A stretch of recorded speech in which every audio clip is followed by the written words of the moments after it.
Paano nagbago yung buhay nyo after na this video went viral? Naging iba po. Hindi na po ako masyadong natatakot na po ako. Hindi po ako masyadong makalabas. Yung mga anak ko, hindi na po nakakapasok sa school. After po nung nilabas po nung kapatid ko yung video, hindi ko po alam kung paano po kami mabubuhay ng maayos, ng marangal, ng maayos na pamumuhay. Hindi ko po alam kasi yung buhay ko din po, hindi ko din po alam kung mayroon pong babaril po sa akin. Katulad po nung nakita ko sa CCTV na magulong-magulo po. Pati po yung kalooban ko, lahat po, sugatan po ako. Masakit na masakit po. Bakit may takot? Ano ibig mong sabihin? Kasi po nakita ko po sa CCTV na parang papatayin po ako eh. Ako lang daw po yung hinahanap eh. Na kailangan ako po yung mag-receive ng sulat. Ako lang po. Yung tao po sa bahay, sabi, DK, ikaw lang talaga yung hinahanap. Kailangan may ID ka, kailangan daw ikaw lang. Baka yun yung sagot ng, di ba nag-file ka ng kaso? Opo. Hindi kaya yun galing doon? Hindi ko din po alam kung kanino po galing yun. After po nun, March 15, nag-file po ako, March 19, dumating na po siya. Parang iba po eh. Iba din po yung salita sa akin nung pulis. Parang matatakot din po. Mag-iingat ka, Jamie, baka bigla ka mawala. Ganun. Saan galing yung Sa pulis po. Basta pupuntahan mo na ako dito, baka kung saan ka mapunta. Iba po. Iba po yung pakiramdam ko. May takot din po yung pulis eh. Kaya ako lang po nag-file nung complaint ko po. Ako lang po, sabi ko, ma'am, samahan niyo po ako. Hindi na, may referral na yan, ikaw na lang. Ano ulit yung exact words ng police? Baka daw pumawala si Jamie. Anong pumasok sa isip mo? Natakot po ako. Sabi ko, ba't ganun salita? Natakot po ako. Kaya agad-agad po ako nag-impake.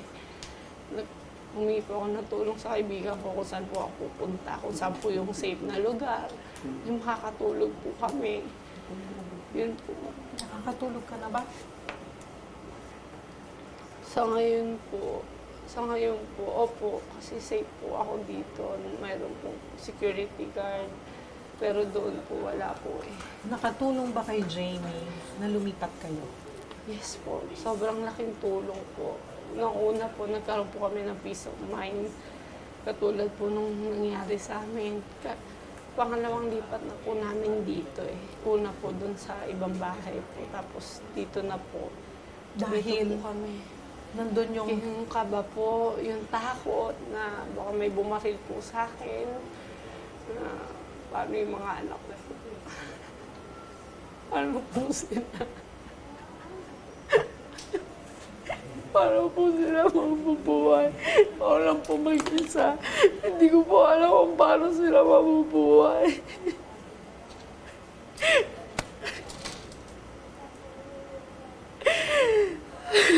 Bakit ganun? Sobrang sakit po.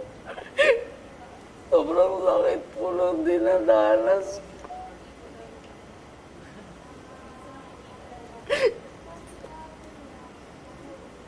Anong pagbabago mo nakita kay Jamie?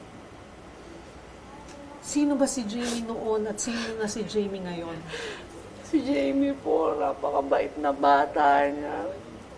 Masayahin. Papagalitan mo, nangingitian ka lang. Ganun po siya. Pangarap. Mataas po pangarap niya na, Mami, makatulong ako sa iyo.